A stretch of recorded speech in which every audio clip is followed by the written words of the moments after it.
Hey guys, it's Rightfully So. Welcome to Child of Light. I started playing this game last week and I was recording for Let's Plays, but some of the recordings disappeared or didn't actually get recorded when I thought they did. So I'm starting it over,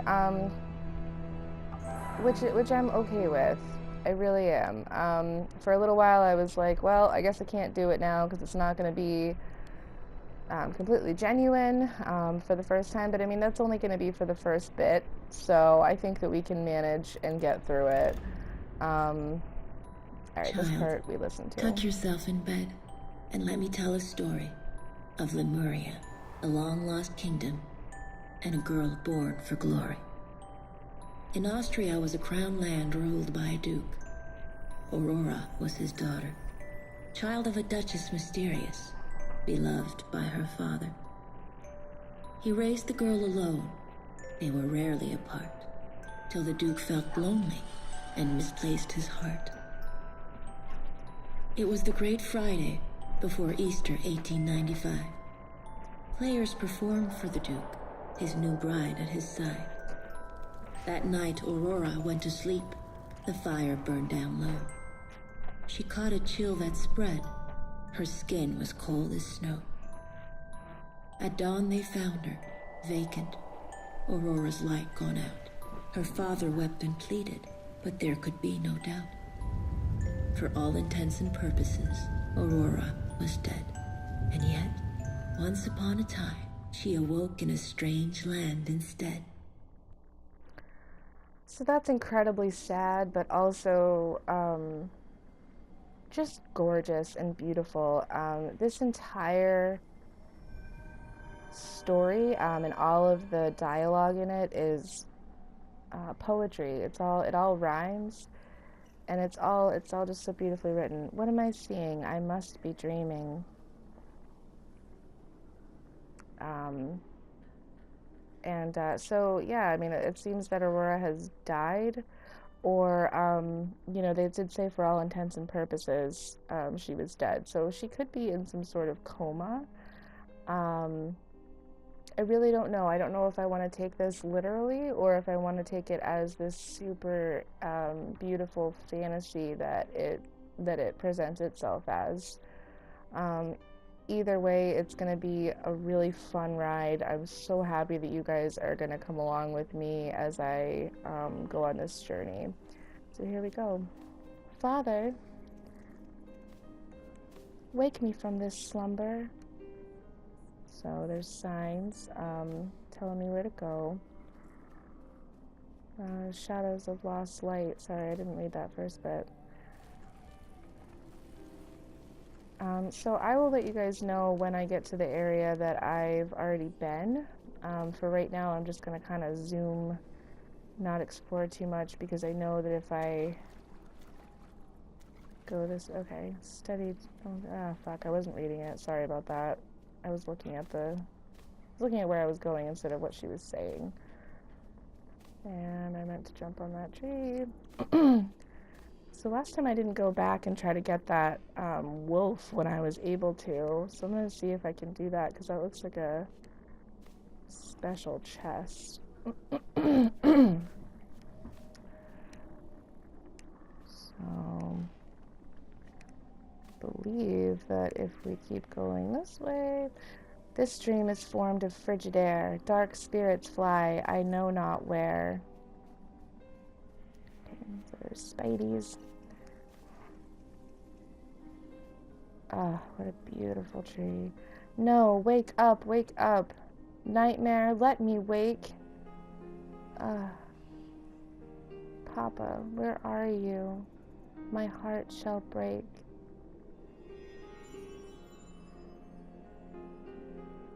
Will someone please explain how water falls with no rain? Who spoke?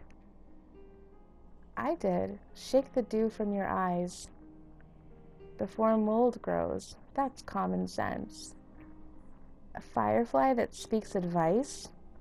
My supper must have been too dense.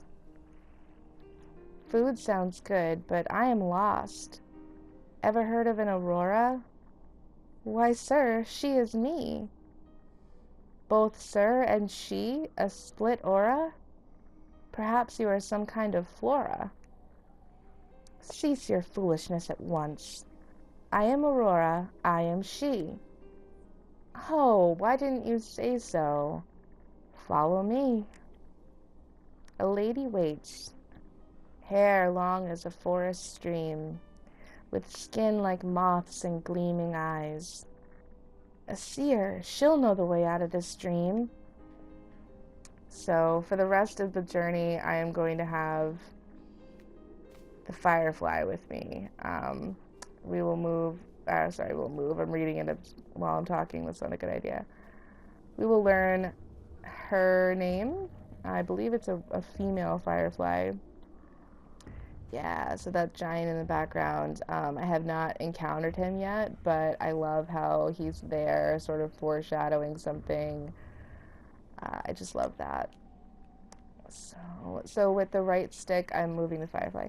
What is tied to these curious charms, little hands fastened tight? Don't you know these are wishes? Wishes of light left in darkest night? Follow the orange one to find more bright. So you want to try to get the orange ones. Wishes taste delicious. Have a bite.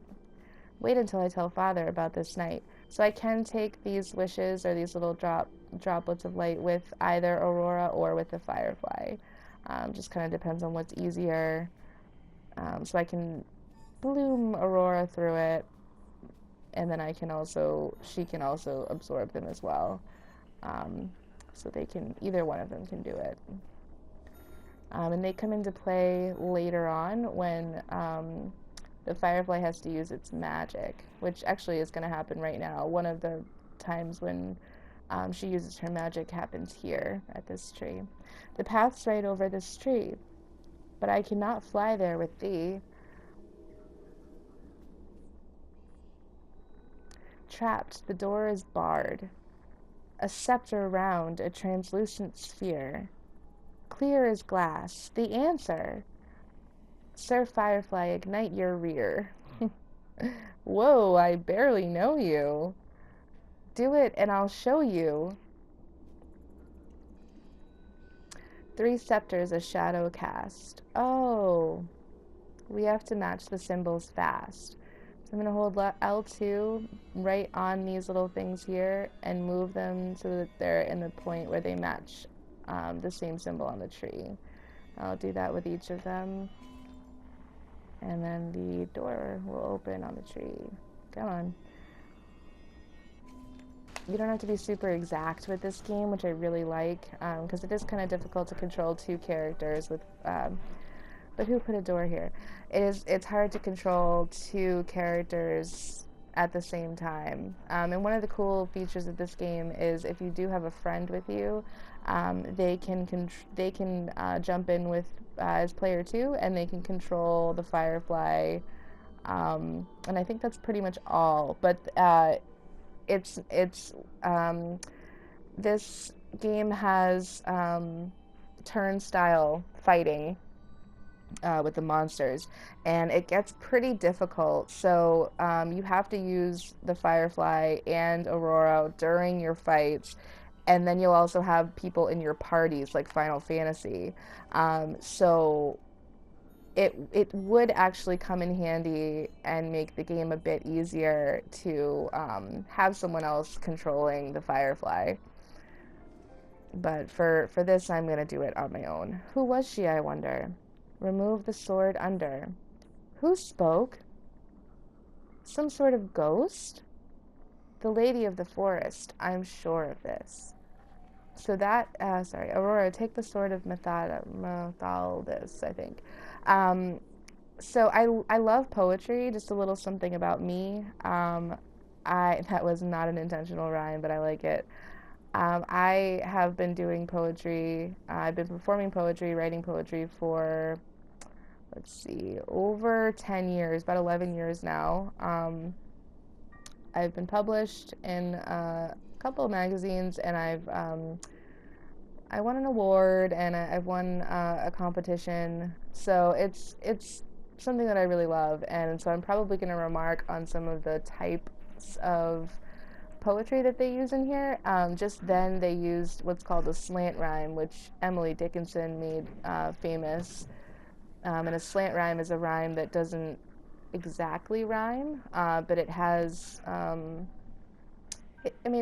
like it sounds, it's a slant. It's sort of a cheat, but it rhymes. It rhymes in its own way, just not the traditional way that you would expect something to rhyme. So here we go. Aurora's going to take her sword, and this is what she'll use to fight in the turnstile fights that we'll do. It feels real. Look at it gleam. Run, that thing looks mean. Fortunately, I wield a sword in this stream. So now we'll see the first turnstile battle. And they're all going to be pretty similar to this. They're all the ones that I've seen so far. So this is her normal original attack, just called Slash. So just like pretty much any turnstile fighting, we're just going to take turns. But the thing that's really cool about this one is at the bottom you'll see where it says wait and cast, and then you've got the buggy in the circle and then Aurora in the circle. That's going to come into play. That's going to be really, really important, the way that that works as the battles get more difficult. The other thing that we have here is our Firefly, and she can go down to these little doobly-doos here and collect the wishes. And those go and like respawn if you use them up. And what you do, or I'll wait till the game shows us what to do with those wishes during the fights. In a couple fights it'll show us. So I also have right now, starting out, a spell that I can cast. So if you can look up in the right hand corner, I have my HP and my MP. So she's already got, Aurora has magic that she can use as well. And I'll show you right now that defend costs, I don't know actually. I don't know if it costs any MP. Maybe it's just something I can do. Huh. Defend doesn't seem to cost any MP. That's interesting. But so you'll see that my Aurora circle has come to the beginning of where it says cast, which means it's my turn, and then at the end, that's when she actually goes and attacks. So when there's multiple enemies, everybody's kind of going at their own speed, and there's a way to slow down your enemy's speed, which you'll see pretty soon. Okay. Oh, father, how much further? Aurora, what is a father? That's simple. I am his daughter. Those went way over there. I think I got them all anyway. Not that it really matters at this point, I don't think. Oh no. So I'm gonna try to, yeah. So I snuck up from behind him. Basically just jumped over him. So now I also have some other symbols in here. I have the party switcheroo. I don't have anyone else in my party right now, but when I do, that'll come in handy. I can also flee. I can also use my potions. Right now I have a potent fairy nectar, which recovers 100% NP and HP. So that's super awesome. If I need to use that, I already have one. And then it shows you all the other types of potions that you could possibly have. So for now, I'm just going to do my normal. So then, so you click on Act, but then within Act, you have different commands. And right now, we just have these two, but it gets a lot more in depth, and you'll have a lot more different things that you can do. Oh, so it's telling me now that I can show you guys how to slow the foes. So if I go over here with Fairy, and I hold L2, you'll see that he's kind of going, the little guy's freaking out. And once we're actually fighting, next time I'll show you better, that's going to slow him down on that bar at the bottom where it says wait and cast. So it's going to slow his little circle down, which means that Aurora could get 2 attacks in before the enemy strikes if you do it correctly. Now here you see we have a skill tree, which is great. I love games. I love when I realize that there's a skill tree in a game because it makes me kind of understand the whole scope of the game and how big it's going to be. Every person in the party that I will accumulate has their own skill tree. So the game is going to be really big, which is great. I love when there's a beautiful, well-written, gorgeous, fun game that's also super long, because I can stay with these characters for a really long time. It makes me really happy. So like you could see in my battle time, I currently have Slash. Aurora currently has Slash and Defend. And we'll just read exactly what those do. Slash is a powerful slash targeting a single dark creature. So it has a cast time, so it's medium fastness along that bottom bar, and its attack power is currently 17. Defend reduces the damages of attacks by 40% and increases the speed on the timeline by 70% for the following turn. It's just 2 things there, and it casts instantly. So that's why last time you saw that I did the Defend, and then I instantly was able to choose to Slash as well, because I didn't have to wait at all to cast that. So now I have the choice to extend my skill tree this way, which is a magical attack. It's a Starlight. A flash of light targeting a single dark creature. Light is strong against dark. So I do like that one. And I think right now, powerful light attack with 10% chance of killing a target. I think right now I'm going to choose that, because that is going to be an MP using, yes, okay, see at the bottom it says that it uses 4 MP. And the spell power is 20, and it's a long cast time, but it works really well. I used it last time I played, and I loved it. It was a really effective spell.